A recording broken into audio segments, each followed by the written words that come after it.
ஹல்லேலூயா. கர்த்தருடைய பரிசுத்த நாமத்திற்கு மகிமை உண்டாவதாக. கர்த்தராகிய இயேசு கிறிஸ்துவின் நாமத்தினாலே உங்களை நான் வாழ்த்துகிறேன். இந்த நாளில் கர்த்தருடைய வார்த்தைக்கு நேராக கடந்து செல்வோம். இந்த மாதத்தினுடைய தியான வசனத்தை எடுத்துக்கொள்ளலாம். யோவான் எழுதின புஸ்தகம் 7ஆம் அதிகாரம் 18வது வசனம். சுயமாய் பேசுகிறவன் தன் சுய மகிமையை தேடுகிறான், தன்னை அனுப்பினவரின் மகிமையை தேடுகிறவனோ உண்மை உள்ளவனாய் இருக்கிறான், அவனிடத்தில் அநீதி இல்லை. இந்த நாள் செய்தியினுடைய தலைப்பு, அனுப்பினவரின் மகிமையை தேடு. Seek the glory of him that sent.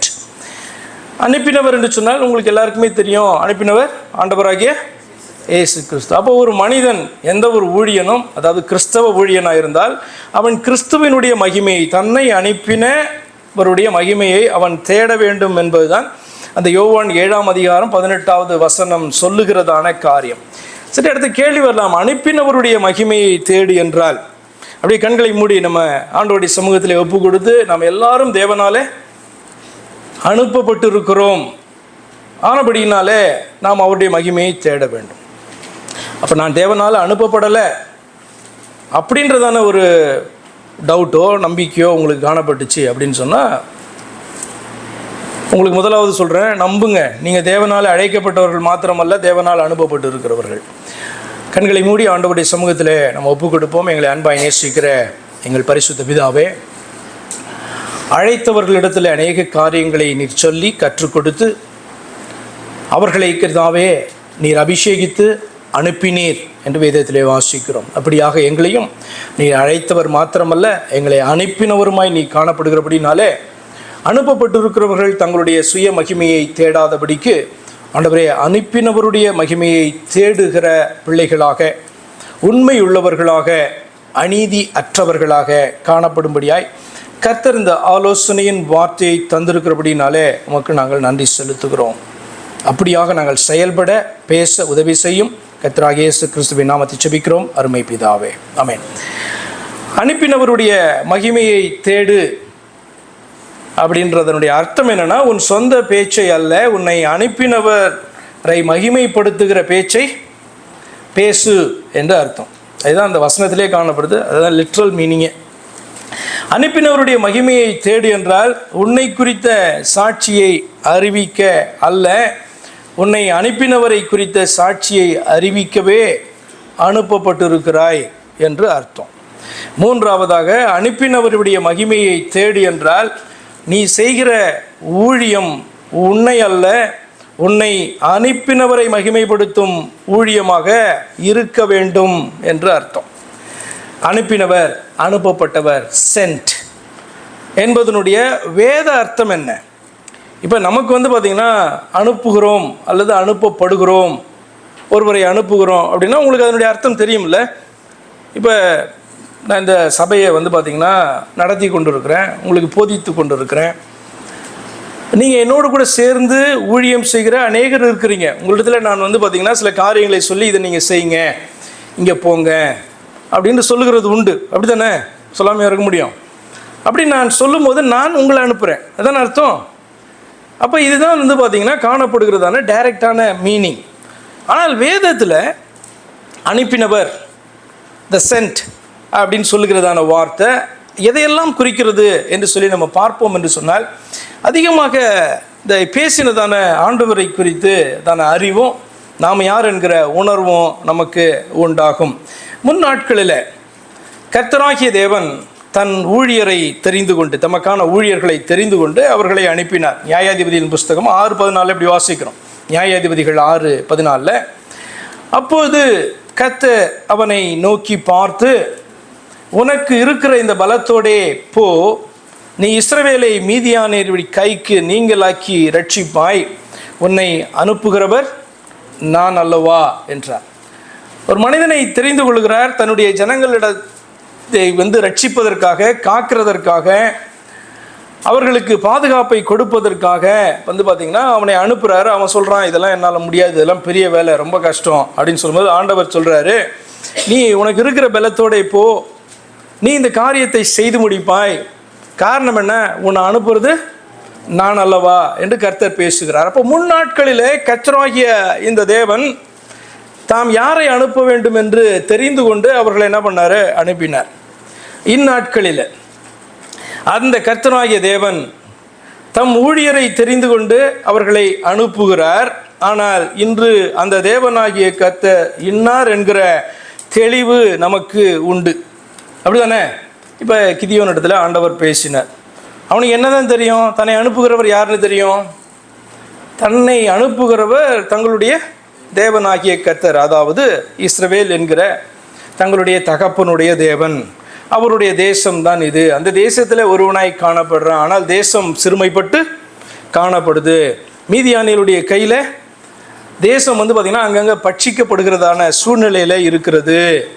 அப்போ அவனிடத்துல பேசி அனுப்புகிறவர் யாருன்னு தெரியும். தங்களுடைய தேவனாகிய கர்த்தர் என்பது தெரியும். ஆனால் இன்றைக்கும் தேவனாகிய கர்த்தர் அனுப்பி கொண்டு தான் இருக்கிறார். இன்றைக்கு என்று சொன்னால் நான் 2000 வருடத்திற்கு முன்பிலிருந்து நான் சொல்லுகிறேன். ஒருவர் அனுப்புகிறார். உதாரணத்துக்கு இந்த வசனத்தை பேசினவர் யோவான் 7:8 சுயமாய் பேசுகிறவன் தன் சுய மகிமையை தேடுகிறான், தன்னை அனுப்பினவரின் மகிமையை தேடுகிறவனோ உண்மை உள்ளவனாய் இருக்கிறான் அப்படின்ட்டு அனுப்புகிறவர் என்ன பண்ணுறாரு சொல்கிறார். அது ஆண்டவராகிய இயேசு கிறிஸ்து இல்லையா? அப்போ பழைய நாட்களில் அனுப்பினவர் அவர்களுடைய தேவனாகிய கர்த்தர் என்று தெரியும். இந்நாட்களில் தன்னுடைய ஊழியர்களை தெரிந்து கொண்டு அனுப்புகிறவரும் அதே தேவனாகிய கர்த்தர் தான். ஆனால் கிதியோனுக்கு இல்லாததான ஒரு பெரிய ஸ்லாக்கியம் என்னவென்று சொன்னால், நம்மை அனுப்புகிற அதே தேவனாகிய கர்த்தர் இன்னார் என்கிறதான அறிவு 2000 வருடத்திற்கு முன்பு பிறந்தவர்களிலிருந்து இன்றைக்கு வரைக்கும் காணப்படுகிறவர்களுக்கு இருக்கிறது. அப்படிதானே? அப்போ அவருடைய பேர் என்ன அப்படின்றது நமக்கு தெளிவாக தெரியும். லூக்கா 10:3 அதே தேவனாகிய கர்த்தர் பேசுகிறார். புறப்பட்டு போங்கள், ஆட்டுக்குட்டிகளை ஓநாய்களுக்குள்ளே அனுப்புகிறது போல இதோ நான் உங்களை அனுப்புகிறேன். என்னதான் பார்த்துருக்கோம் இது வரைக்கும்? ஒருவர் நம்மளை பழைய ஏற்பாடு காலத்திலும் அனுப்புகிறார், புதிய ஏற்பாடுலையும் அனுப்புகிறார், இனியும் அனுப்ப தான் போகிறார். அவர் யார் என்கிறதான ஒரு தெளிவு நமக்கு உண்டாய் இருக்கிறது. அது கர்த்தராகிய இயேசு கிறிஸ்துவை குறிக்கிறது. John was send. யோவான் என்கிறதான மனிதன் தேவனாலே அனுப்பப்பட்டான், அதாவது இயேசு கிறிஸ்துவாலே அனுப்பப்பட்டான். யோவான் 1:6 இப்படி வாசிக்கிறோம், தேவனால் அனுப்பப்பட்ட ஒரு மனுஷன் இருந்தான், அவன் பேர் யோவான். யோவான் ஸ்நானகன் என்று நாம் இன்னைக்கு பார்த்திங்கன்னா அவனை குறித்து நம்ம பேசுகிறோம் அல்லவா? அப்போ this man was sent by God. Christ was sent. வேதம் எப்படி சொல்லுகிறது? கிறிஸ்து தேவனால் அனுப்பப்பட்டவர் என்று வேதம் சொல்லுகிறது. யோவான் 3:17 இப்படி வாசிக்கிறோம், உலகத்தை ஆக்கினைக்குள்ளாக தீர்க்கும்படி தேவன் தம்முடைய குமாரனை உலகத்தில் அனுப்பாமல் அவராலே உலகம் ரட்சிக்கப்படுவதற்காகவே அவரை அனுப்பினார் என்று சொல்லி வாசிக்கிறோம். கிறிஸ்து தேவனால் அனுப்பப்பட்டார், ரட்சிப்புக்காக, உலக ரட்சிப்புக்காக தேவனால் அனுப்பப்பட்டார் என்று இந்த வார்த்தையிலே வாசிக்கிறோம். What is the meaning of this verse? இந்த வார்த்தை சொல்லிக் கொடுக்கிற காரியத்தை நீங்கள் எவ்வளமாய் புரிந்து கொள்கிறீர்கள்? ஒரு 2000 வருடத்துக்கு முன்பாக குறிப்பிட்ட காலகட்டத்தில் பார்த்திங்கன்னா காலம் நிறைவேறின போது தேவன் தம்முடைய குமாரனை அனுப்பினார் என்று வேதத்தில் வாசிக்கிறோம். இதை நம்ம எவ்வளமாய் புரிந்து கொள்ளுகிறோம்? Wasn't Christ in this world before he was sent as a man on a specific time? அப்படிதான் வாசிக்கிறீங்க. காலம் நிறைவேறின போது ஸ்திரீனிடத்திலே பிறந்தவரும் தம்முடைய குமாரனுமாகிய கிறிஸ்துவை அனுப்பினார். அப்படிதானே வாசிக்கிறீங்க? அப்போ குறிப்பிட்ட காலத்தில் தேவன் தம்முடைய குமாரனை அனுப்பினார் அப்படின்ட்டு கிறிஸ்துவை குறித்து வாசிக்கிறோம். என்னுடைய கேள்வி என்னவென்று சொன்னால், குறிப்பிட்ட காலத்தில் இந்த உலகத்தில் அவர் அனுப்பப்பட்டார் என்று சொன்னால் அதற்கு முன்பாக இந்த உலகத்தில் கிறிஸ்து இல்லையா? என்ன நினைக்கிறீங்க? இல்லை, பரலோகத்தில் இருந்தார் அப்படின்றீங்களா? இல்லை, எப்படி நீங்கள் புரிந்து கொள்றீங்க? ஏன்னா வார்த்தை தெளிவாய் காணப்படுது. காலம் அட் அ ஸ்பெசிஃபிக் டைம் இந்த உலகத்தில், இந்த பூமியில் கிறிஸ்து அனுப்பப்பட்டார். அப்போ என்னுடைய கேள்வி, அதற்கு முன்பாக அவர் உலகத்தில் இல்லையா? அவர் தேவனாக இருந்தால் எப்பயுமே என்ன பண்ணியிருக்கணும்? உலகத்தில் அவர் இருக்க வேண்டும் இல்லையா? பரலோகத்தில் மாத்திரமல்ல, உலகத்திலும் இருந்திருக்க வேண்டும். யோவான் 12:34 இப்படி வாசிக்கிறோம். யோவான் 12:34 ஜனங்கள் அவரை நோக்கி, கிறிஸ்து என்றென்றைக்கும் இருக்கிறார் என்று வேதத்திலே சொல்லியதை நாங்கள் கேட்டிருக்கிறோம், அப்படி இருக்க மனுஷகுமாரன் உயர்த்தப்பட வேண்டியதென்று எப்படி சொல்லுகிறீர்? இந்த மனுஷகுமாரன் யார் அப்படின்ட்டு கேட்கிறார்கள். அப்போ அவர்களுக்கு சரியாக பார்த்திங்கன்னா வேத வாக்கியங்கள் எல்லாம் ரொம்ப அதிகமாக தெரியல, புரியலன்னா கூட ஒரு அறிவு தெளிவாய் காணப்பட்டது. என்னன்னா, கிறிஸ்து என்றென்றைக்கும் இருக்கிறார். ஃபார் எவர் அண்ட் எவர். அது தேவனை குறித்து சொல்லப்படுகிற வார்த்தை தானே. என்றென்றைக்கும் இருக்கிறார், என்றென்றைக்கும் ஜீவிக்கிறார், ஜீவன் உள்ளவராய் காணப்படுகிறார், சாவாமை உள்ளவராய் இருக்கிறார் என்கிற வார்த்தை ஒரே தேவனை குறித்து சொல்லப்படுகிற வார்த்தை. அப்போ அந்த ஜனங்களுக்கு தெரிகிறது கிறிஸ்துவாக வெளிப்பட போகிறவர் யார் என்று சொன்னால் தங்களுடைய தேவனாகிய கர்த்தர். ஒரே தேவன் தான் கிறிஸ்துவாக வெளிப்பட போகிறார் என்கிற அறிவு இருக்கிறபடினால்தான் மனுஷகுமாரனாய் காணப்பட்டு இவர் நான் மரிக்க வேண்டும், உயர்த்தப்பட வேண்டும், இந்த மனுஷகுமாரன் உலகத்தினுடைய பாவங்களுக்காக தன்னை ஒப்பு கொடுக்க வேண்டும் என்றெல்லாம் அவர்களிடத்தில் பேசும் பொழுது அவர்கள் என்ன கன்ஃபியூஸ் ஆகுறாங்க? கிறிஸ்து தான் என்றென்றைக்கும் இருக்கிறவராயிற்றே, அப்படித்தானே வேதம் சொல்லி இருக்கிறது, அப்படிதான் நாங்கள் கேட்டு இருக்கிறோம். அப்படியே எக்ஸாக்டாக அந்த வேர்ட்ஸ் யூஸ் பண்ணுறாங்க பாருங்க. கிறிஸ்து என்றென்றைக்கும் இருக்கிறார் என்று வேதத்தில் சொல்லியதை நாங்கள் கேட்டு இருக்கிறோம். அப்படி இருக்க மனுஷகுமாரன் உயர்த்தப்பட வேண்டியது என்று எப்படி சொல்லுகிறீர் என்று அவர்கிட்ட கேட்கிறாங்க. அப்போ நான் கேட்ட கேள்விக்கு திரும்ப வருகிறேன். என்ன அப்படின்னு சொன்னால், உலகத்தை ஆக்கினைக்குள்ளாக தீர்க்கும்படி தேவன் தம்முடைய குமாரனை அனுப்பாமல் உலகத்தை ரட்சிக்கிறதற்காக என்ன பண்ணார்? தம்முடைய குமாரனை அனுப்பினார். இதான் வார்த்தை சொல்லுகிறது. அதனுடைய அர்த்தம் என்ன? அப்போ உலகத்தில் அவர் அதுக்கு முன்பாக இல்லையா அப்படின்னு சொன்னால், அவர் என்றென்றும் ஜீவிக்கிறவராக காணப்பட்டாலும் ஒரு குறிப்பிட்ட நேரத்தில் இந்த பூமியிலே மனிதனாக தோன்றி நமக்கான ரட்சிப்புக்கான காரியத்தை செய்தார். இதுதான் கிரைஸ்ட் வாஸ் சென்ட் என்கிறதான வார்த்தையினுடைய அர்த்தம். இன்னும் விளக்கமாக அதற்கு பின்பு பார்க்கலாம். Holy Spirit was and is sent from heaven என்று வேதம் சொல்லுகிறது. பரிசுத்த ஆவி என்ற வார்த்தையை நீங்கள் வேதத்தில் வாசிக்கிறீர்கள் அல்லவா? பரிசுத்த ஆவி ஒரு குறிப்பிட்ட நேரத்தில் இந்த பூமிக்கு அவர் வந்தார் என்று நம்ம வேதத்தில் வாசிக்கிறோம். பரலோகத்திலிருந்து அனுப்பப்பட்டார் என்று வாசிக்கிறோம். இன்றைக்கும் பார்த்தீங்க அப்படின்னா ரட்சிக்கப்படுகிறவர்கள் தேவ ஆவியை பெற்றுக்கொள்ளும்போது பரலோகத்திலிருந்து தேவ ஆவி நமக்கு பொழிந்தருளப்படுகிறார், நமக்குள் வருகிறார் என்றான் வேதம் சொல்லுகிறது. ஒரு வார்த்தையை வாசிக்கலாம். 1 பேதுருவின் புஸ்தகம் 1ஆம் அதிகாரம் 12 2வது பகுதியில் பேதுரு இப்படி சொல்கிறார். 1 பேதுரு 1ஆம் அதிகாரம் 12 2வது பகுதி. பரலோகத்தில் இருந்து அனுப்பப்பட்ட பரிசுத்த ஆவியினாலே உங்களுக்கு சுவிசேஷத்தை பிரசங்கித்தவர்களை கொண்டு இவைகள் இப்பொழுது உங்களுக்கு அறிவிக்கப்பட்டு வருகிறது. இவைகளை உற்று பார்க்க தேவதூதரும் ஆசையாய் இருந்தார்கள் என்று சொல்லி அவர் சொல்கிறார். அப்போ பரலோகத்திலிருந்து அனுப்பப்பட்ட பரிசுத்த ஆவி. அப்போ Holy Spirit was sent from heaven and even today is sent from heaven. இன்னைக்கு ரட்சிக்கப்படுறவர்களுக்கும் பரிசுத்த ஆவி என்பது பரலோகத்திலிருந்து அருளப்படுகிறதான ஒரு காரியம், அனுப்பப்பட்ட என்கிற வார்த்தையை நம்ம பார்த்து கொண்டிருக்கிறோம். என்னுடைய அடுத்த கேள்வி, what is the meaning of this words? Wasn't the Holy Spirit in this world if he was or is sent from heaven? நம்மிடத்தில் உங்களுக்குள்ளே எனக்குள்ளே அல்லது ரட்சிக்கப்பட்ட ஒரு மனுஷனுக்குள்ளே பரிசுத்த ஆவி வரும்போது பரலோகத்திலிருந்து அனுப்பப்பட்டார் என்று சொல்லி வாசிக்கிறோம். அப்படியானால் அதற்கு முன்பு அவர் இந்த உலகத்தில் இல்லையா? என்ன நினைக்கிறீங்க? ஏன்னா இந்த வசனத்தினுடைய அர்த்தம் உங்களுக்கு தெரிய வேண்டும். இல்லை என்றால் 3ஆம் நபர் நமக்குள்ளே வந்தார் என்று சொல்லி கொண்டு இருப்பீங்க. அப்போ பரிசுத்த ஆவி இந்த உலகத்தில் எப்பொழுதும் காணப்படுகிறார் என்று தான் நீங்கள் என்ன பண்ணணும்? தேவனை குறித்த புரிதல் உங்களுக்கு காணப்பட வேண்டும். எபேசியரில் இப்படி வாசிக்கிறீங்க, தேவன் எல்லாரோடும் எல்லார் மேலும் எல்லாரோடும் உங்கள் எல்லாருக்குள்ளும் இருக்கிறார் அப்படி வாசிக்கிறீங்க. ஆண்டவராக இயேசு கிறிஸ்து சொன்னார், தேவன் ஆவியாய் இருக்கிறார்னா பரிசுத்த ஆவியை குறித்து பேசுகிறார். அதாவது தேவன் பரிசுத்த ஆவியாய் இருக்கிறார் என்பதை குறித்து பேசுகிறார். அவர் எப்பொழுதும் இருக்கிறார், எல்லார் மேலும் இருக்கிறார், எல்லாரோடும் இருக்கிறார், எங்கும் நிறைந்து இருக்கிறார், ரட்சிக்கப்பட்ட உனக்குள்ளும் இருக்கிறார். அப்படிதானே? அப்ப பேதுரு சொல்லுகிறதை போல பரிசுத்த ஆவி தந்தருளப்பட்டு அல்லது பரலோகத்திலிருந்து வந்து அதற்கு பின்பு நாங்கள் சுவிசேஷத்தை அறிவித்தோம் என்று சொல்லுகிற வார்த்தையினுடைய அர்த்தத்தை நீங்கள் அனுப்பப்பட்ட பரிசுத்த ஆவி என்கிற வார்த்தையை நீங்கள் சரியாய் புரிந்து கொள்ள வேண்டும். சரி, அதை குறித்து பின்பாக பார்க்கலாம். தொடர்ந்து இயேசுவானவரை அனுப்பினது யார் என்று வேதம் அறிவிக்கிறது. அதனுடைய அர்த்தம் என்ன? ஏன்னா நாம மாத்திரம் அனுப்பப்படலை. நான் ஏற்கனவே சொன்னேன். இப்போ நான் சொல்கிறேன், லிங்கேஷ் வாங்க, வாங்க, நீங்கள் இந்த காரியத்தை பண்ணுங்க அப்படின்னு நான் அனுப்புகிறேன். அப்போ இயேசுவானவர் அனுப்பப்பட்டார் என்று வேதம் சொல்லுகிறது. பிதா இயேசுவானவரை அனுப்பினார் என்று வேதம் சொல்லுகிறது. அதனுடைய அர்த்தம் என்ன பார்க்கலாம். தேவன் அனுப்பினார் என்கிறதற்கான ஆதார வசனம் யோவான் 8ஆம் அதிகாரம் 42வது வசனம். யோவான் 8:42. இயேசு அவர்களை நோக்கி, தேவன் உங்கள் பிதாவாய் இருந்தால் என்னிடத்தில் அன்பாய் இருப்பீர்கள். ஏனெனில் நான் தேவனிடத்திலிருந்து வந்திருக்கிறேன், நான் சுயமாய் வரவில்லை, அவரே என்னை அனுப்பினார். இது சாட்சி.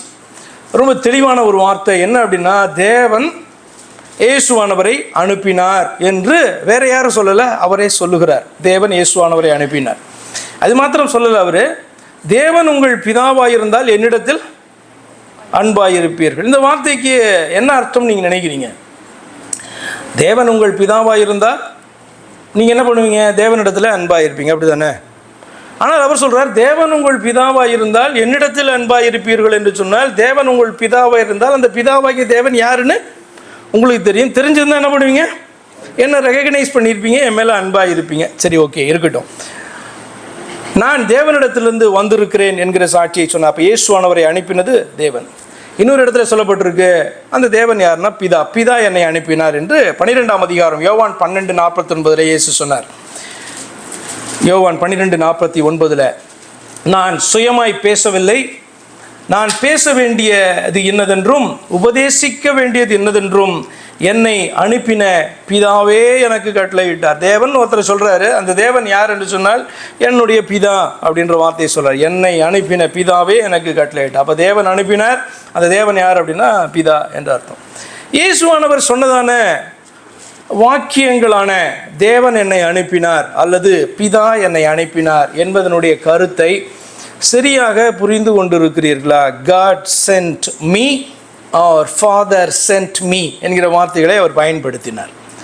அப்போ அனுப்பப்பட்டவர் தன்னை அனுப்பினவரை குறித்து இப்படியாக பேசுகிறார். இந்த வார்த்தையினுடைய கருத்தை நீங்கள் சரியாக புரிந்து கொண்டு இருக்கிறீர்களா? இயேசுவானவரை விளக்கத்தை சொல்றார்.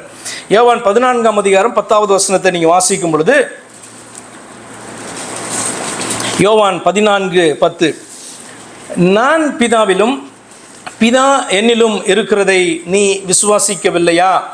நான் உன்னுடனே சொல்லுகிற வசனங்களை நான் சுயமாய் சொல்லவில்லை, என்னிடத்தில் வாசமாய் இருக்கிற பிதாவானவரே இந்த கிரியைகளை செய்து வருகிறார் என்று சொல்றார்.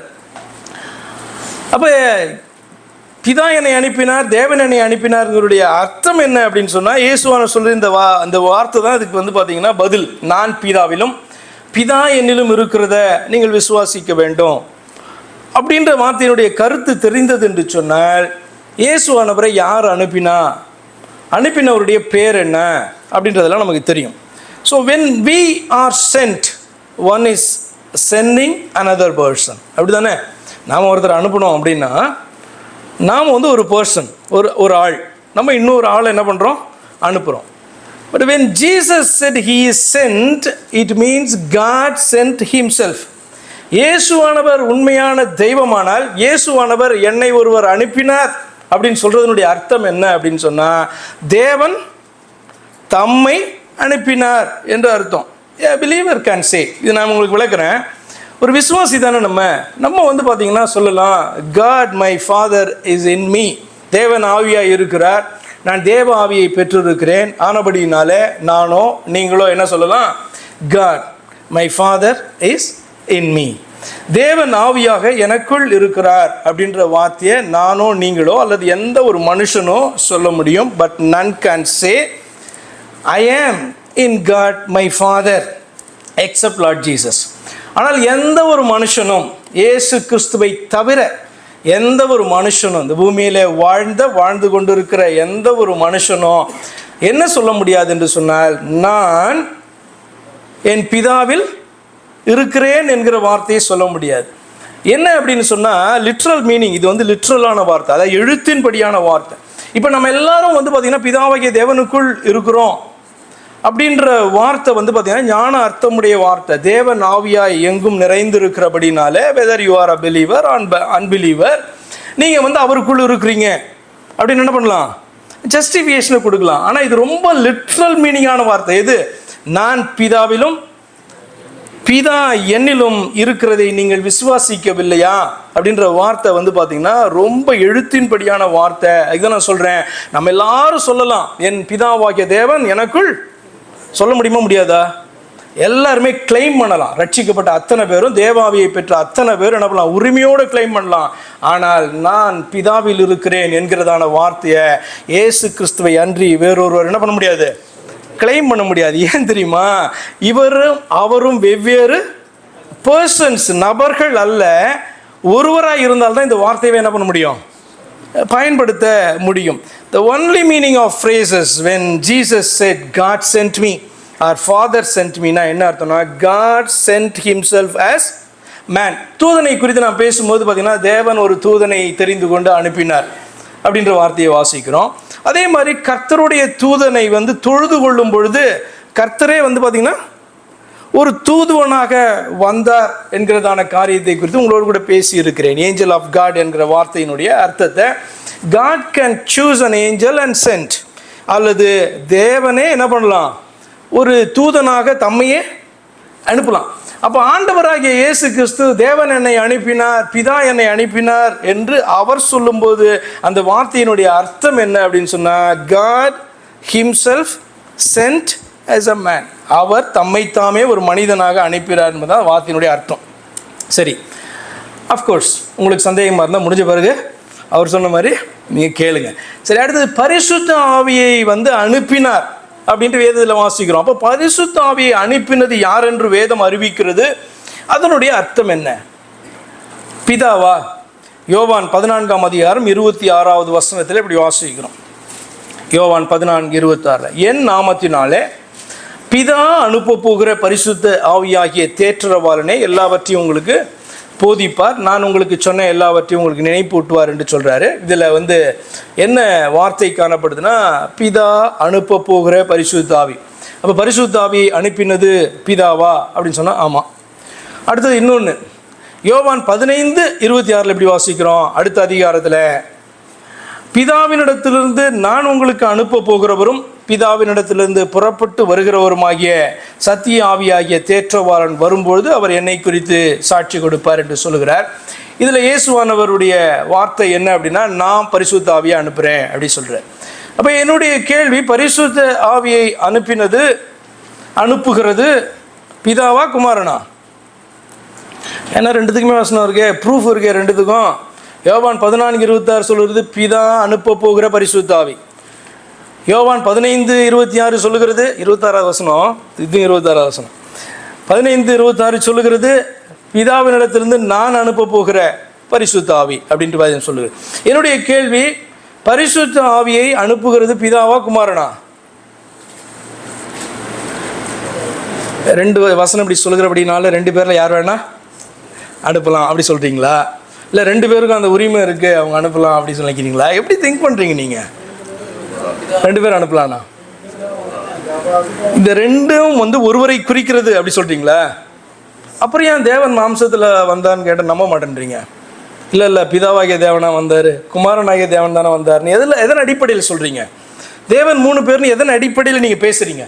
நீங்கள் சொல்லிட்டீங்க பிதா குமாரன்னா ரெண்டு பேரில் யார் வேணா அனுப்பலான்னு அர்த்தம் கிடையாது, ஒரே தேவன் தான் அனுப்புகிறார் என்று சொல்லி அர்த்தம் என்று நீங்கள் அக்செப்ட் பண்ணிட்டீங்கன்னா ஏன் திருத்துவத்துக்கு சப்போர்ட் பண்ணுறீங்க? திருத்துவம்னா 3 பேர்னு ஏன் சொல்கிறீங்க? நீங்கள் சொல்கிறது இல்லையா அப்படி? சரி, ஓகே. அப்போ இதுக்கு என்ன அர்த்தம்னா, the only meaning and understanding of these verses is Jesus is God and he sent himself to dwell in us. இந்த யோவான் 14:26 யோவான் 15:26 பரிசுத்த ஆவியை பிதா அனுப்புகிறார், பரிசுத்த ஆவியை இயேசு அனுப்புகிறார் என்கிற வார்த்தையினுடைய அர்த்தம் என்ன அப்படின்னு சொன்னால், புரிதல் என்ன சொன்னால், இயேசு கிறிஸ்து ஒருவரே தேவன் என்றும் அவர் தம்மை நமக்குள்ளாக வாசம் பண்ணும்படி ஆவியாக அனுப்புகிறார் என்று சொல்லி அர்த்தம். அதாவது வருகிறார் என்று சொல்லி அர்த்தம். Jesus is God and he sent himself to dwell in us. அதுதான் அதனுடைய மீனிங், வேற அர்த்தம் அதுக்கு கிடையாது. தேவன் இந்த பூமியிலே செய்து வருகிற ஊழியம் என்ன? தேவனே ஊழியம் பண்ணுவாரா அப்படின்னு சொன்னால் ஆமாம், தேவன் வந்து பார்த்தீங்க அப்படின்னு சொன்னால் ஊழியர்களை ஏற்படுத்துகிறவர், அவருக்கு தான் எல்லாமே ஊழியம் பண்ணும். ஆனால் நீங்கள் பழைய ஏற்பாடு புத்தகத்தில் இப்படி வாசிக்கிறீங்க, கர்த்தருடைய தூதனானவர் அப்படின்ற ஏஞ்சல் ஆஃப் காட்னும் போது அவர் என்னதுக்கு வந்தார்? ஊழியம் பண்ணுறதுக்கு தானே வந்தார். வந்து ஒரு செய்தியை சொல்கிறதுக்கு வந்தார், வந்து அபிஷேகித்து அனுப்புறதுக்கு வந்தார். வாட் எவர் இட் இஸ், அவர் என்ன பண்ணுறதுக்கு வந்தார்? ஒரு காரியத்தை செய்கிறதற்கு அவர் வந்தார். அப்போ ஊழியம், அப்போ தேவனாக ஊழியம் பண்ணுறது இல்லை. ஆனால் தேவன் வந்து பார்த்தீங்கன்னா எப்படி இந்த உலகத்தில் ஒரு காரியத்தை செய்கிறதற்காக அவருடைய சார்பாக அவர் செய்கிறதற்கு வரும்பொழுது அது ஊழியமாக அது பார்க்கப்படுகிறது. அப்போ தேவன் இந்த பூமியில், திரும்ப நான் சொல்கிறேன், இந்த பூமியில், பரலோகத்தில் என்று சொல்லலை, இந்த பூமியிலே செய்து வருகிற ஊழியம் என்ன? Ministry of God as man and ministry of God as spirit. Testimony of man Jesus about God. ஆண்டவராகிய இயேசு கிறிஸ்து, மனுஷனாகிய இயேசு கிறிஸ்துவனுடைய சாட்சி, தேவனை குறித்த சாட்சி என்ன? இப்படி கூட சொல்லலாம், தேவனை குறித்த தாசனின் சாட்சி அப்படின்னா ஊழியனின் சாட்சி. இயேசு என்கிற ஊழியனின் சாட்சி. தேவன் மனிதனாக வெளிப்பட்டு தேவனை குறித்த சாட்சி என்ன பண்ணாரு? கொடுத்தார். அதாவது அர்த்தம் என்னன்னா, அவர் தம்மை குறித்த சாட்சியை, தேவன் மனிதனாக வெளிப்பட்டு, இயேசுவானவர் வெளிப்பட்டு என்னதான் சொன்னார்? பிதா யாருன்றது குறித்து தான் பேசினார், அப்படிதானே? அப்ப தேவன் மனிதனாக வெளிப்பட்டு தேவனை குறித்த சாட்சியை கொடுத்தார் என்று சொன்னால் அவர் தம்மை குறித்த சாட்சியை கொடுத்தார். இதுதான் 1 யோவான் 5:20 நீங்க வாசிப்பீங்க. எடுத்து அதில் டிஸ்பிளே பண்ணுங்க. அது என்ன குறிக்கிறது? தேவனுடைய குமாரன் என்ன செய்தார் என்கிற காரியத்தை அந்த வார்த்தை சொல்லுகிறதுன்னு கொஞ்சம் நீங்க வாசித்து பாருங்க. 1 யோவான் 5:20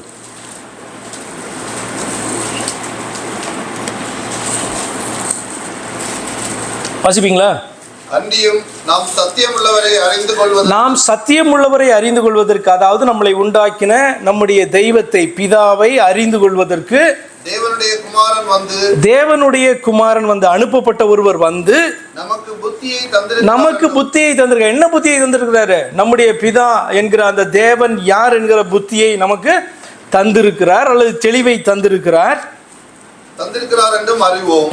அவருடைய குமாரனாகிய இயேசு கிறிஸ்து எனப்பட்ட, அவர் யாரு? அந்த அனுப்பப்பட்டவர் அல்லது தேவனுடைய குமாரன் என்று சொல்லப்படுகிறவருடைய பேர் என்னன்னா இயேசு கிறிஸ்து எனப்பட்ட சத்தியம் உள்ளவருக்குள்ளும் இருக்கிறோம்.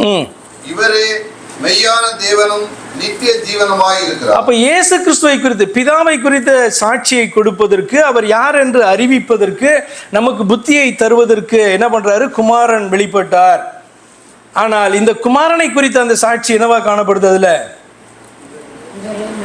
இவரே மெய்யா, இயேசு கிறிஸ்துவை குறித்த சாட்சி என்னவா சொல்லுகிறது என்று சொன்னால் இவரே மெய்யான வந்தாருல்ல அங்கிருந்து, இவரும் மெய்யான தேவன் அல்ல, இவரே மெய்யான தேவன்.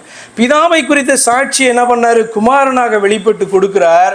இந்த குமாரனை குறித்த சாட்சி என்ன அப்படின்ட்டு வேதம் சொல்லுகிறது என்று சொன்னால் இவரே மெய்யான தேவனும் நித்திய ஜீவனுமாக. அப்படின்னா அர்த்தம் என்ன? பிதா தன்னை குறித்த சாட்சியை கொடுப்பதற்கு மனிதனாக வெளிப்பட்டு என்ன பண்ணாரு? பிதா யாருன்னு சொல்லி கொடுத்தாரு.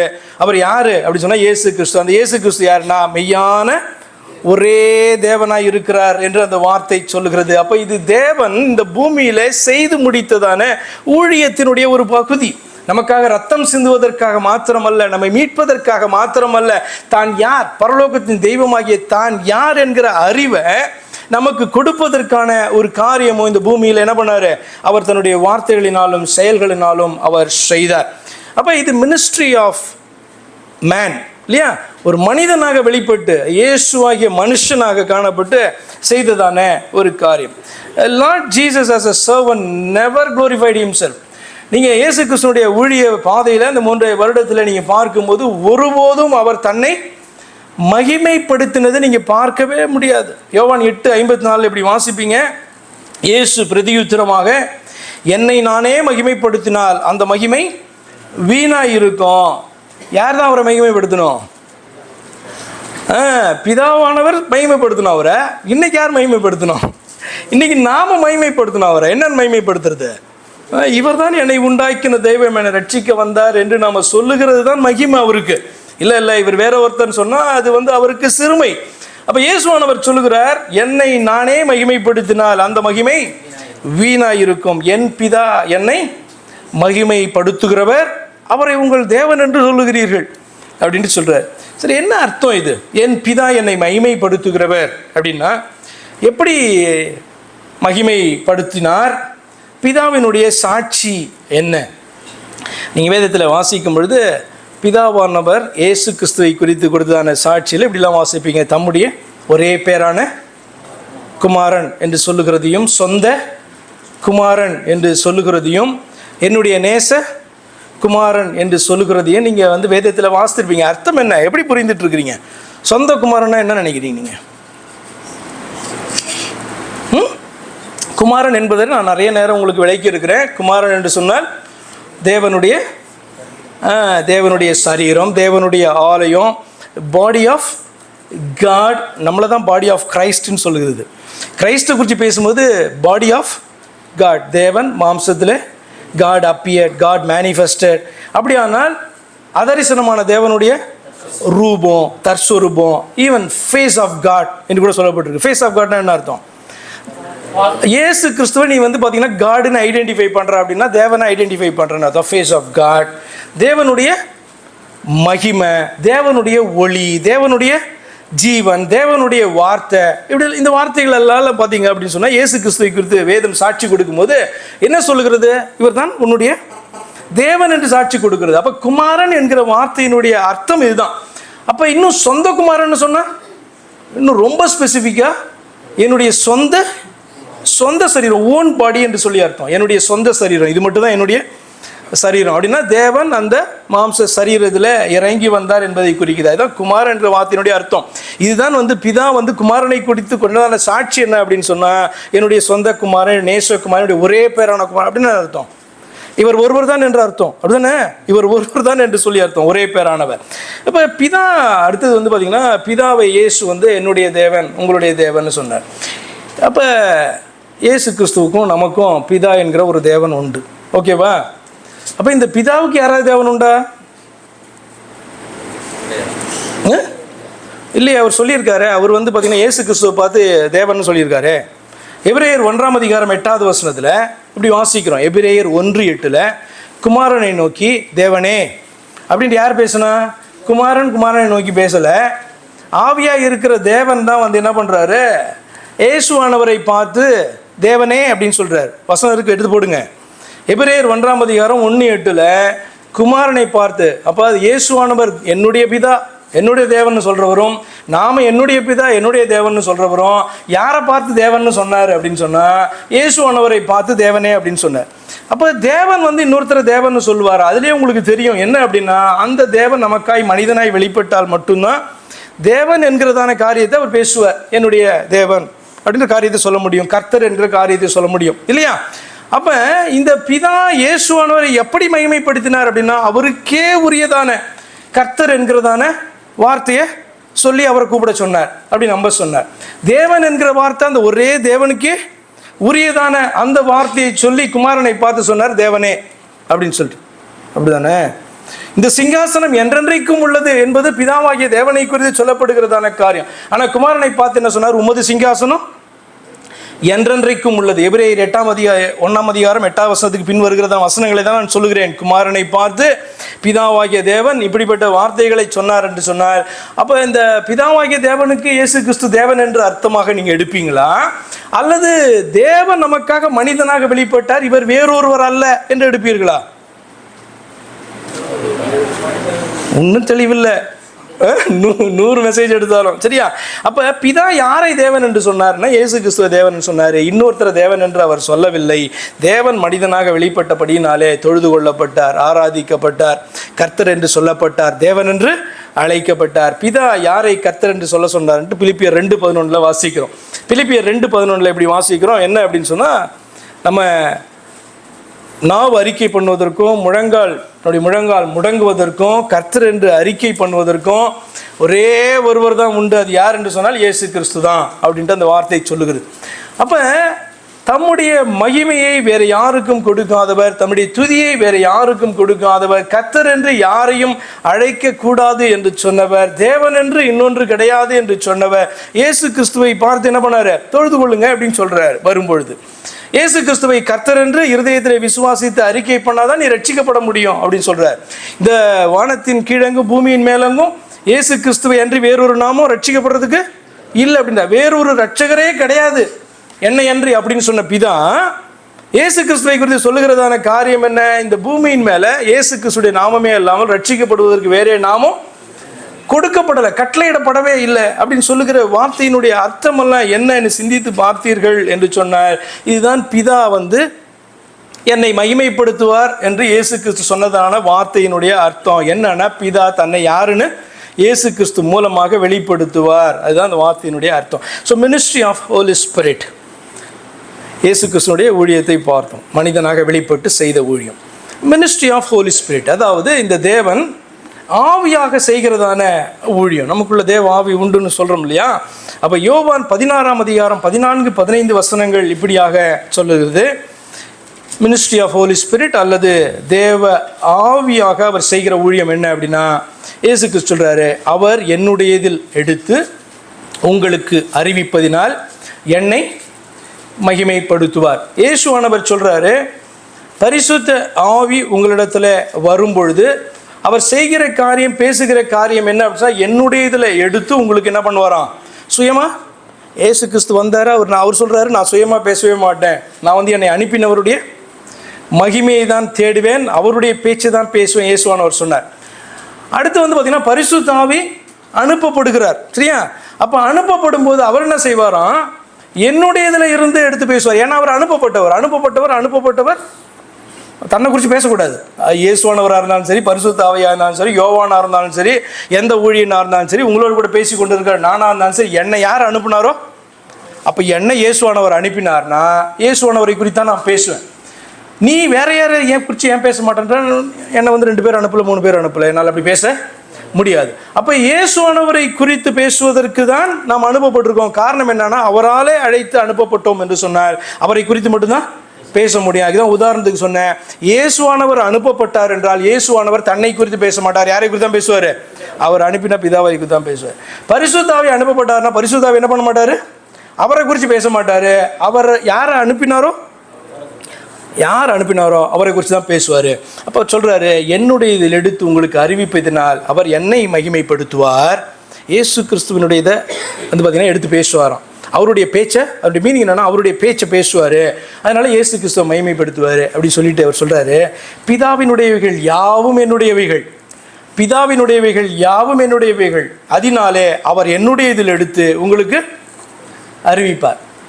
இப்போ தேவன் 3 பேர் அப்படின்னு சொல்லிட்டு நீங்கள் நம்புவீர்கள் என்று சொன்னால், அல்லது கிறிஸ்தவம் அப்படி நம்புகிறது என்று சொன்னால், இயேசுவானவர் மட்டும் பிதாவினுடையவைகள் யாவும் என்னுடையவைகள்னு சொல்ல முடியுமா? இப்போ 3வது நபர் சண்டைக்கு வர மாட்டார். உங்களுக்கு 2 பிள்ளைங்க இருக்காங்க, ஒரு பிள்ளை மட்டும் என் அப்பா அதெல்லாம் என்னது அப்படின்னு சொல்லிச்சுன்னா, இன்னொரு பிள்ளை உனக்கு மட்டும் அப்பாவா கேட்குமா கேட்காதா? இயேசுவானவர் சொல்கிற வார்த்தையை பாருங்கள், பரிசுத்த ஆவி உங்களிடத்தில் வரும்பொழுது, தேற்றரவாளன் உங்களிடத்தில் அனுப்பப்படும் பொழுது அவர் என்ன பேசுவார் சொன்னால், சுய பேச்சை பேசவே மாட்டார். என்னை தான் மகிமைப்படுத்துவார், என்னிடத்தில் கேட்டதை தான் பேசுவார், என்னை குறித்து தான் அறிவிப்பார். ஆனால் என்ன அறிவிப்பார்? பிதாவினுடையவைகள் யாவும் என்னுடையவைகள், அவர் என்னுடைய இதில் எடுத்து உங்களுக்கு அறிவிப்பார் அப்படின்ட்டு என்ன பண்ணுறாரு சொல்கிறார். இந்த அர்த்தமெல்லாம் உங்களுக்கு புரிஞ்சிருக்குன்னு நினைக்கிறேன். அப்போ தேவன் மனிதனாக ஒரு ஊழியனாக வெளிப்பட்டு பேசின பேச்சும் அந்த ஒரே தேவனை குறித்து, அதே தேவன் ஆவியாக நமக்குள்ளே வந்து நம்மை பேச செய்தாலும் யாரை தான் மகிமைப்படுத்துவார்? அவரை மட்டும்தான் இயேசுவானவர் தான் மகிமைப்படுத்துவார்னா, இயேசுவானவர் சொல்கிறார், பிதாவினுடையவைகள் யாவும் என்னுடையவைகள், அதனாலே அவர் என்னுடைய இதில் எடுத்து பேசுவார் அப்படி சொன்னால், இயேசுவானவரை குறித்து பேசுகிறான்னா அவன் பிதாவை குறித்து பேசுகிறான் என்ற அர்த்தம். ஏன் பிதாவை குறித்து பேச மாட்டேன், உனக்கு பிதா தெரியாதா, நம்ப மாட்டியா அப்படின்னு கேட்டால், இயேசுவானவரை குறித்து பேசுகிறான்னா அவன் பிதாவை குறித்து பேசுகிறான். ஏனென்று சொன்னால் அவர் சொல்கிறாரு, பிதாவினுடையவள் யாவும் என்னுடையவைகள், அதனாலே அவர் என்னுடையதிலிருந்து எடுத்து உங்களுக்கு அறிவிப்பார் என்று சொன்னார். எல்லாம் புரிஞ்சா ஓரளவுக்கு? கம்ப்ளீட் இல்லை, ஏன்னா மற்றவர்கள்ட்ட போய் உங்களுக்கு எல்லாம் இதெல்லாம் அறிந்ததாக இருந்தாலும் உங்களுக்கு நான் திரும்ப சொல்லுவதனுடைய காரணம் திரும்பவும் சொல்லுகிறேன், நீங்கள் மற்றவர்களுக்கு அறிவிக்கும்படியாய். உங்களிடத்தில் வருகிறவர்கள் ஊழியர் என்கிற போர்வையில் தான் வரப்போகிறார்கள். இயேசு கிறிஸ்து வேறொருவர் என்று வேதத்தில் இவ்வளவு சொல்லுகிறது பார், அப்படியாக விசுவாசி என்பார்கள். ஆனால் உங்களுடைய ஆத்மாவை பட்சிக்கிறதற்காக செய்கிற காரியம் அது. ஆதி திருச்சபையில் அனுப்பப்பட்டவர்கள் என்ன பார்த்துட்டு இருக்கோம்? இப்போ அனுப்பப்பட்ட யாராக இருந்தாலும் அவர்கள் தங்களை குறித்து என்ன பண்ணக்கூடாது, பேசக்கூடாது. யார் அனுப்புனாரோ அவரை குறித்து தான் பேசணும், அவருக்கு தான் மகிமையை கொண்டு வர வேண்டும். ஆதி திருச்சபையில் இந்த அனுப்பப்பட்டவர்கள் அனுப்பினவருடைய மகிமையை மட்டுமே தேடினார்கள். இன்று எப்படி அப்படின்றத நீங்கள் தான் சொல்லணும். 1 பேதுரு புஸ்தகம் 1ஆம் அதிகாரம் 17 to 21 வரைக்கும் வாசிக்கலாம். 1 பேதுரு புஸ்தகம் 1ஆம் அதிகாரம் 17வது அதிகாரத்தில் 1ஆம் அதிகாரத்தில் 17 வாசிக்கிறேன் நான். அன்றியும் பட்சபாதம் இல்லாமல் அவனவனுடைய கிரியைகளின்படி நியாயம் தீர்க்கிறவரை நீங்கள் பிதாவாக தொழுது கொண்டு வருகிறபடியால் இங்கே பரதேசிகளாய் சஞ்சரிக்கும் அளவும் பயத்துடனே நடந்து கொள்ளுங்கள். உங்கள் முன்னோர்களால் பாரம்பரியமாய் நீங்கள் அனுசரித்து வந்த வீணான நடத்தை நின்று அழிவுள்ள வஸ்துக்களாகிய வெள்ளியினாலும் பொன்னினாலும் மீட்கப்படாமல், நீங்கள் எப்படி மீட்கப்பட்டிருக்கீங்க, எப்படி ரட்சிக்கப்பட்டிருக்கீங்க? நீ வந்ததான பாரம்பரியத்தினால, நீ பெற்று வந்திருக்கிற பணத்தினாலே, அல்லது உனக்கு இன்னைக்கு இருக்கிறதான பணத்தினாலோ பாரம்பரியத்தினாலோ அந்தஸ்தினாலோ நீ மீட்கப்படலை.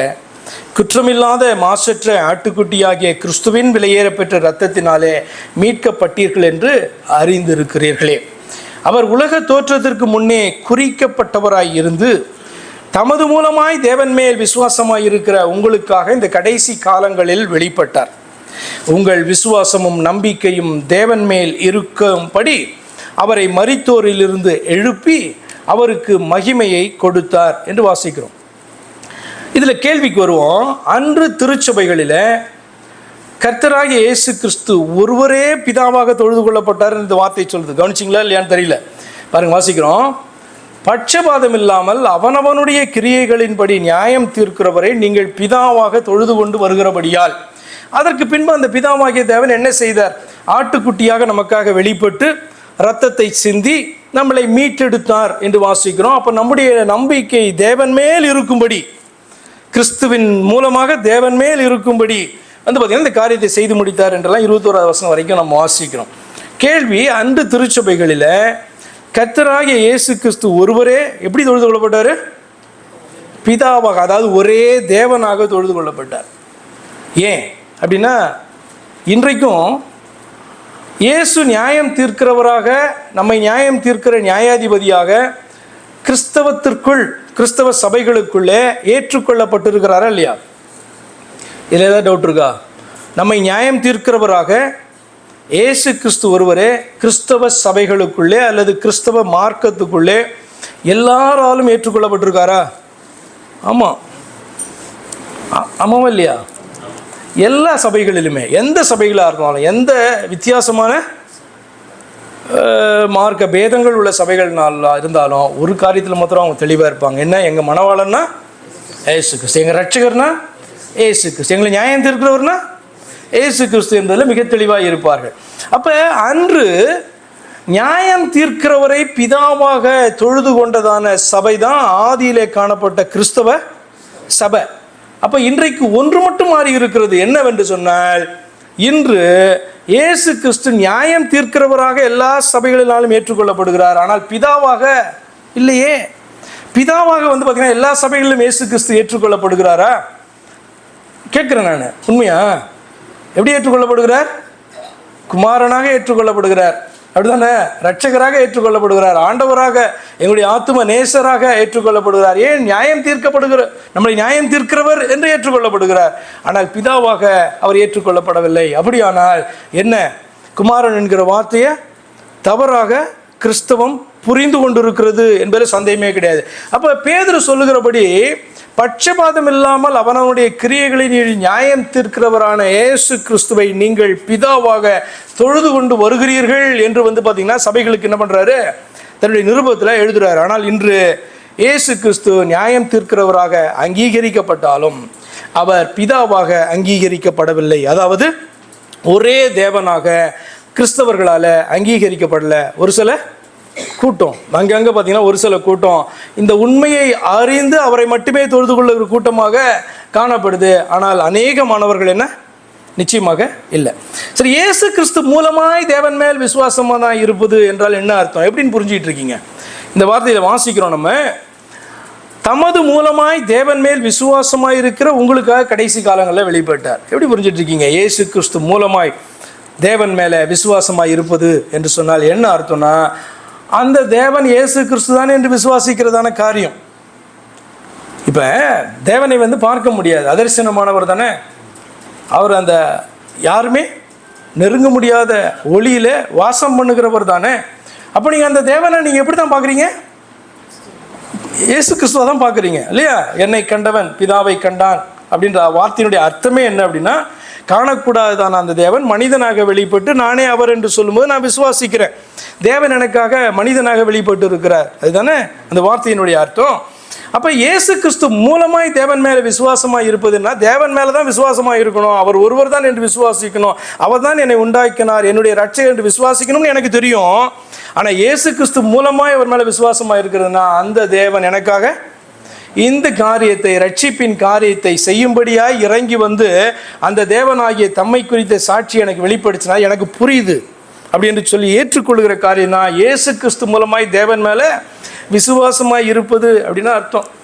அடுத்து சொல்றாரு, அவருக்கு மகிமையை கொடுத்தார் அப்படி சொல்றாரு. அவருக்கு மகிமையை கொடுத்தார்னா என்ன அர்த்தம்?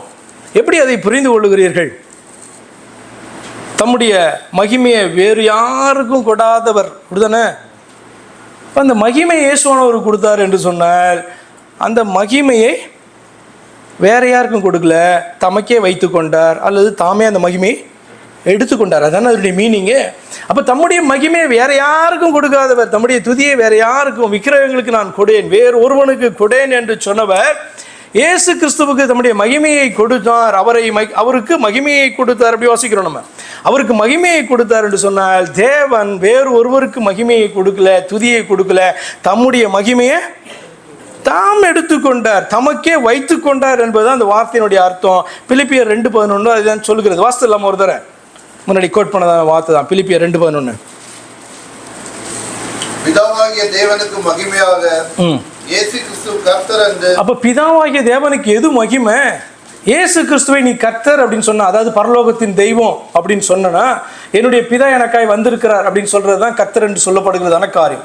அப்ப பிதாவாகிய தேவனுக்கு எது மகிமை உண்டாகும்? இயேசு கிறிஸ்துவை பார்த்து இந்த உலகத்தின் ஜனங்க ரட்சிக்கப்பட்டவர்கள் கர்த்தர் என்று சொல்லுகிறதான காரியம் தான். அப்ப தன்னுடைய மகிமையை அவர் தமக்கு தான் வைத்து கொண்டாரே ஒழிய வேற யாருக்கும் அந்த மகிமையை விட்டு கொடுக்கல. கண்டினியூ பண்ணுங்க.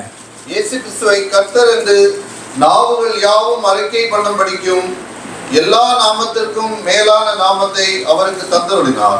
எல்லா நாமத்துக்கும் மேலான நாமம் அப்படின்னு சொன்னா உன்னதமானவர் என்கிறதான நாமம், தேவன் என்கிறதான நாமம், அவருக்கு மேல வேற ஒருத்தர் இல்லை என்கிறதான நாமம், அவருக்கு சமமானவர் வேற யாரும் இல்லை என்கிறதான நாமம். அப்ப எல்லா நாமத்துக்கும் மேலான நாமம் இயேசு கிறிஸ்துவுக்கு கொடுக்கப்படுதுனா வேற ஒருத்தருக்கு பிதா கொடுத்தார் என்று அர்த்தம் அல்ல.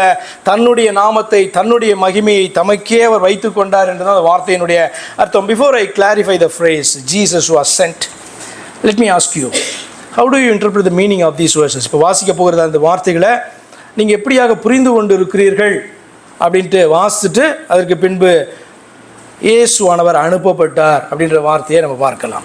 ஏசாயா 53ஆம் அதிகாரத்தில் 4, 5, 6 வசனங்களை வாசிக்கலாம். ஏசாயா 53 4-6 வரைக்கும் இதை நீங்கள் எப்படி புரிஞ்சுக்கிட்டீங்க?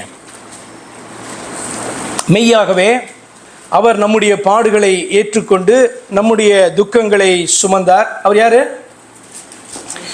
யாராவது ஒரு சண்டே கிளாஸ் பிள்ளைங்க சொல்ல முடியுமா இது யார்? இது மெய்யாகவே அவர் நம்முடைய பாடுகளை ஏற்றுக்கொண்டு நம்முடைய துக்கங்களை சுமந்தார். ஏசாயா இதை பார்த்தீங்கன்னா inspired by the spirit of God எழுதும் போது அவருடைய பேர் அவருக்கு தெரியாது. உங்களுக்காச்சும் தெரியுமா யாரு? தீர்க்கதரிசிலாம் பேசும்போது பயங்கர சத்தமாக பேசுவாங்கல்ல, ஏன்னா பெரிய கூட்டத்துக்கு. அப்போ அவருடைய பேரை என்ன பண்ணணும்? தைரியமா அவருடைய பேர் என்ன? யார்? மெய்யாகவே யார் உன்னுடைய பாடுகளை ஏற்றுக்கொண்டு உன்னுடைய துக்கங்களை சுமந்தது? இயேசு கிறிஸ்து. உண்மையாக சொல்கிறேன், ஏசாயாவுக்கு எழுதும் போது அவருடைய பேர் என்னன்னு தெரியாது. ஆனால் ஆண்டவராக இயேசு கிறிஸ்துவை குறித்து எழுதினார் என்பது நமக்கு இன்னைக்கு தெரியும். மெய்யாகவே அவர் நம்முடைய பாடுகளை ஏற்றுக்கொண்டு நம்முடைய துக்கங்களை சுமந்தார். நாமோ என்ன நாம திங்க் பண்ணுறோமா? இப்படி திங்க் பண்ணுறோமா? யார்? ஏசாயாவும் சரி, அவரோடு கூட இருந்ததான ஜனங்களும் சரி, இன்னும் பிற்காலத்தில் காணப்பட போகிற ஜனங்களும் என்ன ராங் திங்கிங்க்கு வராங்க அப்படின்னா, அவர் தேவனால் அடிபட்டு வாதிக்கப்பட்டு சிறுமைப்பட்டவர் என்று என்னமா திங்க் பண்ணுறோமா? இப்போ அவர் மேலேருந்து நம்முடைய பாவங்களுக்கான இந்த பலியை செலுத்தின போது, நமக்காக பாடுபட்டு துக்கங்களை அவர் சுமந்த போது எப்படி மனுஷன் திங்க் பண்ணுறான் அப்படின்னா, அவர் தேவனாலே அடிபட்டு வாதிக்கப்பட்டு சிறுமைப்பட்டவர் என்று எண்ணினோம். அப்போ ஏசாயா என்ன சொல்கிறாரு? சிறுமைப்பட்டவர் ஆக காணப்பட்டார் அப்படின்னு எழுதலை, நம்ம ராங்காக அப்படி திங்க் பண்ணிட்டோம் அப்படின்றார். 5, நம்முடைய மீறுதல்கள் நிமித்தம், ட்ரூத் என்ன அப்படின்னா, நம்முடைய மீறுதல்கள் நிமித்தம் அவர் காயப்பட்டு நம்முடைய அக்கிரமங்களின் நிமித்தம் அவர் நொறுக்கப்பட்டார். நமக்கு சமாதானத்தை உண்டு பண்ணும் ஆக்கினை அவர் மேல் வந்தது. அவருடைய தழும்புகளினாலே குணமாகிறோம். நாம் எல்லாரும் ஆடுகளைப் போல வழிதப்பி திரிந்து அவனவன் தன் தன் வழியிலே போனோம். கர்த்தரோ நம்ம எல்லாருடைய அக்கிரமத்தையும் அவர் மேல் விழப்பண்ணினார்.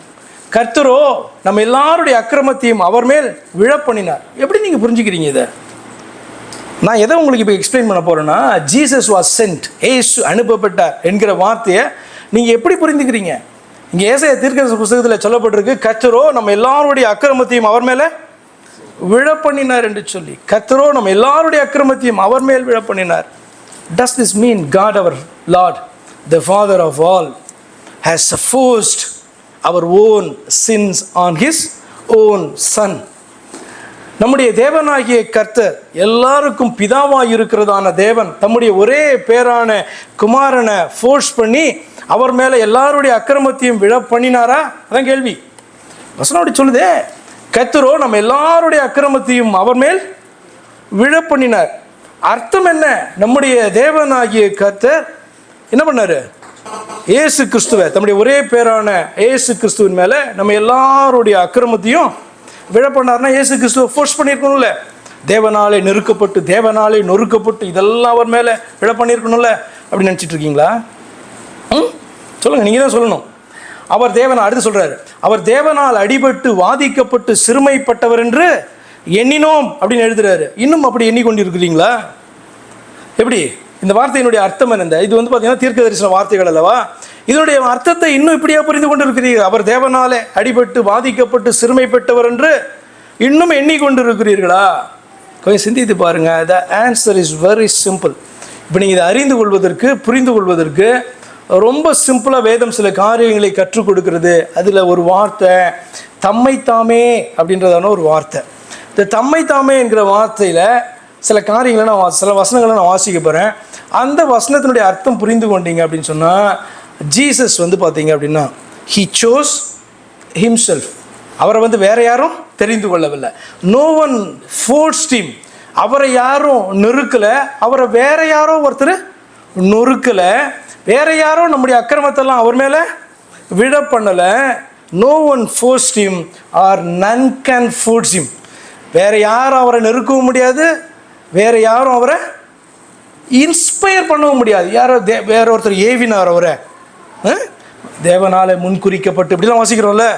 அப்போ தேவன் வந்து பார்த்தீங்கன்னா இவரை வந்து முன்னாடியே சூஸ் பண்ணி இப்படிலாம் பண்ணார் அப்படிலாம் நீங்கள் புரிஞ்சுக்கிட்டீங்க அப்படின்னா, அல்லது தப்பாக நீங்கள் வியாக்கியானம் பண்ணிங்கன்னா, அல்லது இதை எப்படி எக்ஸ்பிளைன் பண்ணணும் அப்படின்னா, தம்மைத்தாமே என்கிற வார்த்தையை நான் உங்களுக்கு இப்போ சொல்லும் பொழுது இது உங்களுக்கு புரியும். ஜீசஸ் ஃபோர்ஸ்ட் ஹிம்செல்ஃப், அதாவது God forced himself, God choose himself. இதை நமக்காக செய்ய வேண்டும் என்று அவரே தெரிந்து கொண்டார் என்றுதான் உண்மையான சத்தியமே ஒழிய ஒருவர் இன்னொருவரை அனுப்பினார், ஒருவர் இன்னொருவரை நெருக்கினார் என்றெல்லாம் நீங்கள் புரிஞ்சுக்கிட்டீங்கன்னா விக்கிரகத்தை தொழுது கொள்கிறவர்களாய் காணப்படுறீங்க.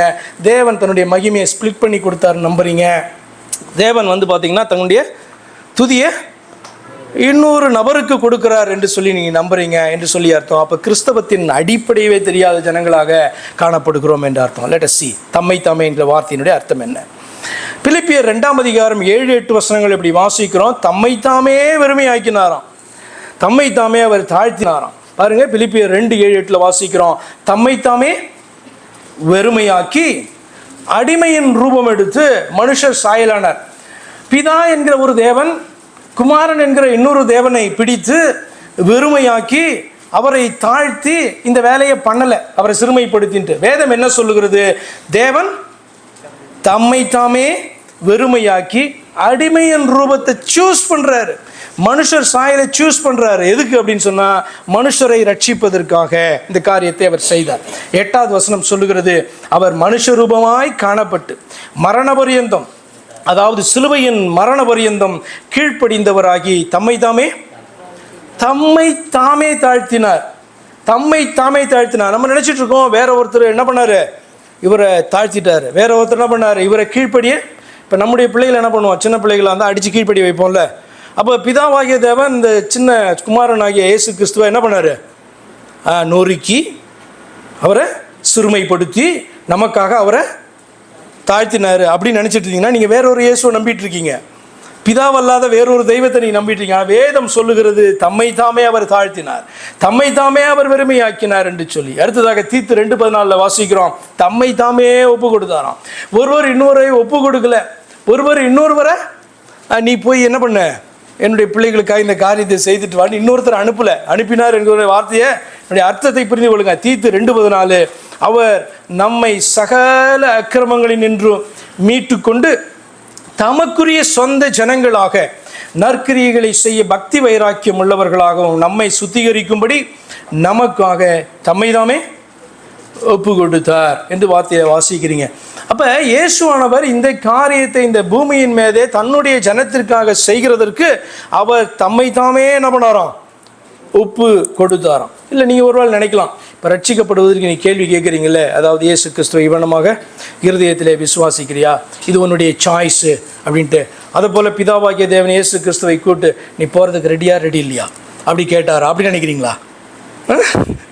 அப்படின்னா விக்கிரகத்தை இங்கே கொண்டு வரல, நீங்கள் பரலோகத்திலே கொண்டு போயிட்டீங்கன்னு அர்த்தம், அப்படிதானே? அப்போ தம்மை தாமே ஒப்பு கொடுத்தார் என்று சொன்னால் God has done himself for us. நமக்காக இந்த காரியத்தை செய்வதற்கு தேவன் தம்மையே தெரிந்து கொண்டார். காரணம் என்ன? வேற ஒருத்தரில் ரட்சிக்கிறதுக்கு, நம்மை ரட்சிக்கிறதற்கு வேறொருவர் இல்லை ஆனபடினாலே அவர் தம்மை தாமே நம்மை ரட்சிப்பதற்கு அவர் தெரிந்து கொண்டார் என்பதுதான் தம்மை தாமே ஒப்பு கொடுத்தார். அடுத்தது தம்மை தாமே பலியிட்டார்.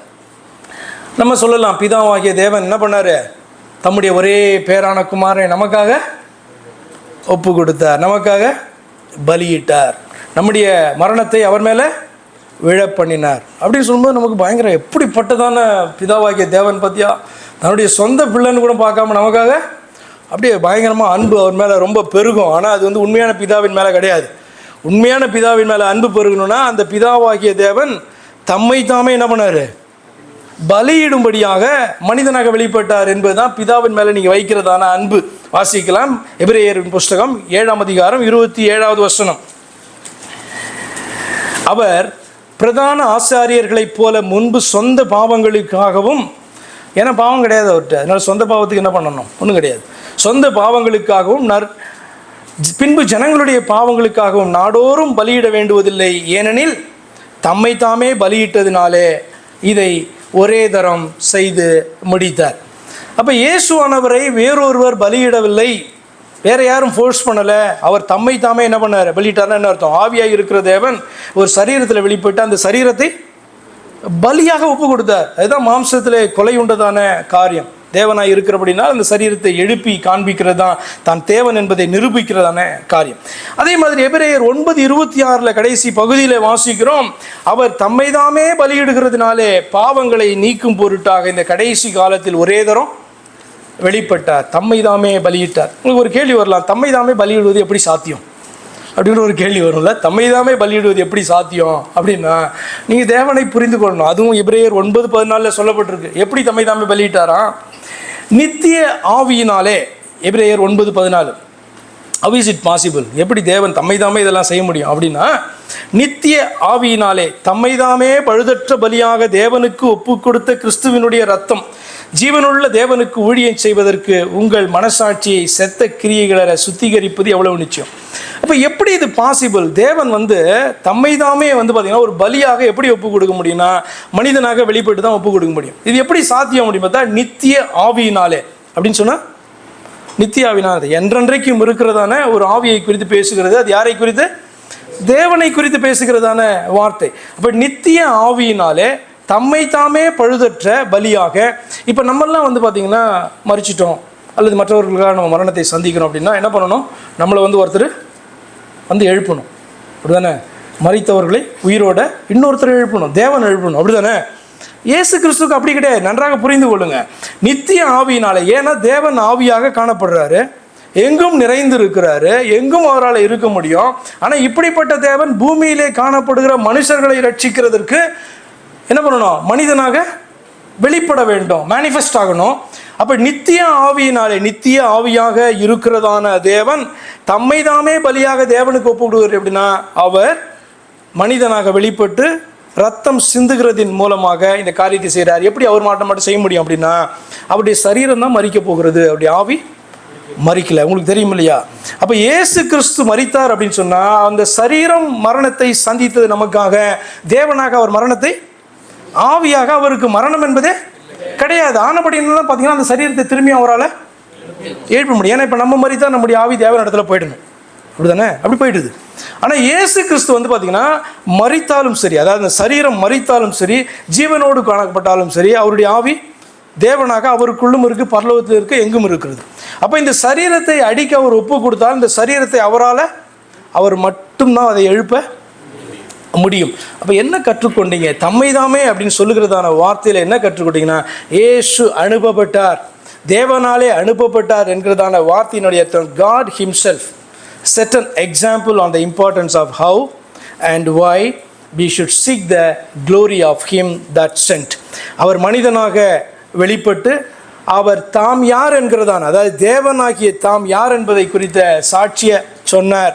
தம்மை அவர் மகிமைப்படுத்தவே இல்லை. ஆனால் இதை கேட்கிறவர்கள் என்ன பண்ணணும்? அறிந்து கொண்டு புரிந்து கொண்டு இவரே நம்முடைய யோவான் சொல்கிறதை போல இவரே நம்முடைய தேவனும் நித்திய ஜீவனுமாய் இருக்கிறார் என்று நாம் அறிக்கை பண்ணுவோம் என்று சொன்னார்.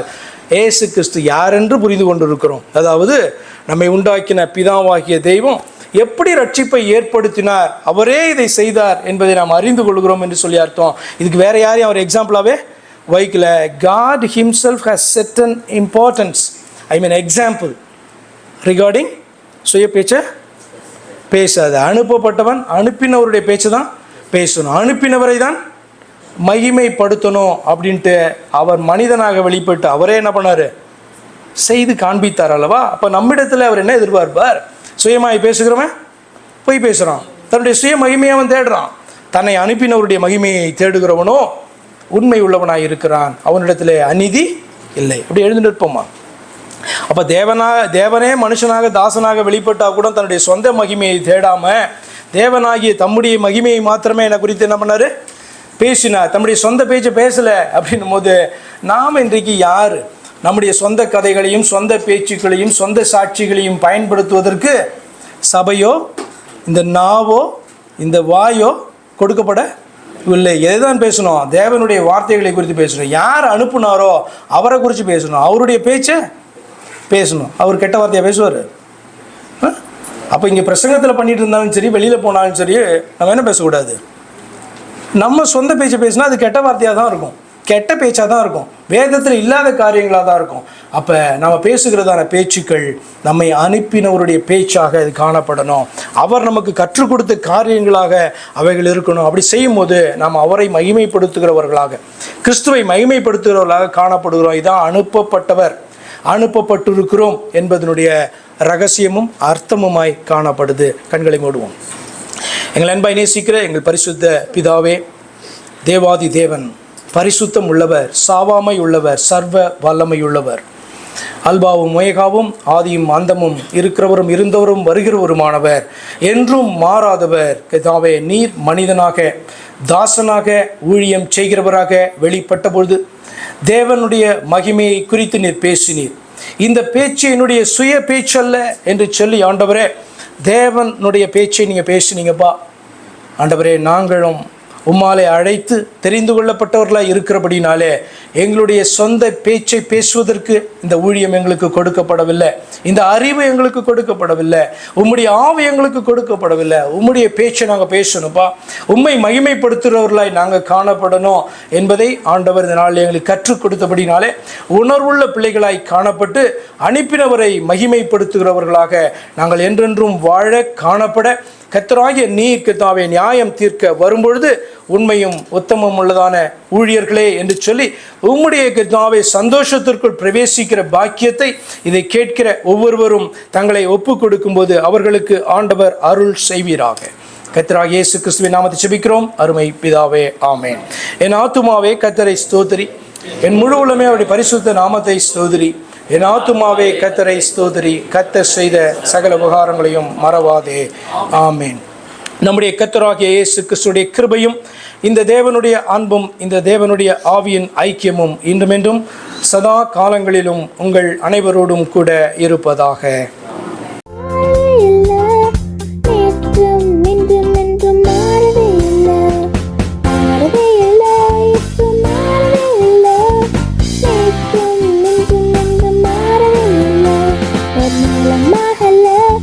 la